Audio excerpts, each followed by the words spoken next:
जब matter exist करता है तो मैटर साइड पे हमने देखा कि ब्रह्मा विष्णु महेश है, ठीक है। ये तो एस्पेक्टेड साइड ऑफ डिविनिटी है। डिविनिटी के जो 3 एस्पेक्ट्स हैं, ब्रह्मा विष्णु महेश या त्रिलोक या त्रिभुवन जो हैं, वो स्फीयर ऑफ डिवाइन एक्टिविटी में वहाँ पर काम कर रहे हैं। ये हायर प्लेन्स ऑफ नेचर है। तो ये जब मैटर को क्रिएट करते हैं तो matter is existing in 7 different planes. That means कि 7 तल हैं। जब हम इन 7 तलों की बात करते हैं तो सारी जो मैनिफेस्टेशन है, जो एवोल्यूशन ऑफ कॉन्शियसनेस है, वो इन 7 तलों पे काम शुरू होगा।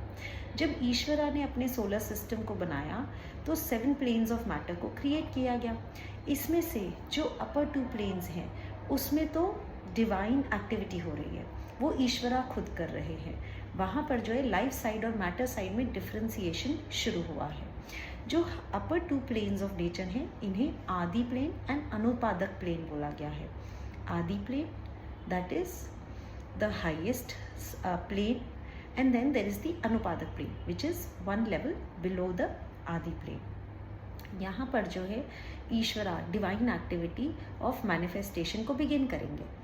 अब ब्रह्मा जी जो है वो क्रिएशन को बिगिन करेंगे, मतलब कि सारा जो मैटर है लोअर 5 प्लेन्स का, वो सारा मैटर ब्रह्मा जी बनाएंगे।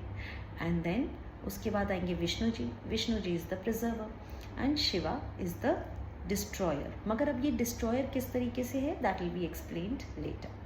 तो 5 अलग तल बनते हैं। तो आदि और Anupadaka plane is the sphere of divine activity there, and then the lower 5 planes, इनके नाम हैं आत्मिक, बुद्धिक, मेंटल, एस्ट्रल एंड फिजिकल। अब यहाँ पर हम इनिशिएट्स की बात करते हैं। जो इनिशिएट्स हैं उनके लिए जो 2 प्लेन्स हैं वो आत्मिक और बुद्धिक प्लेन है।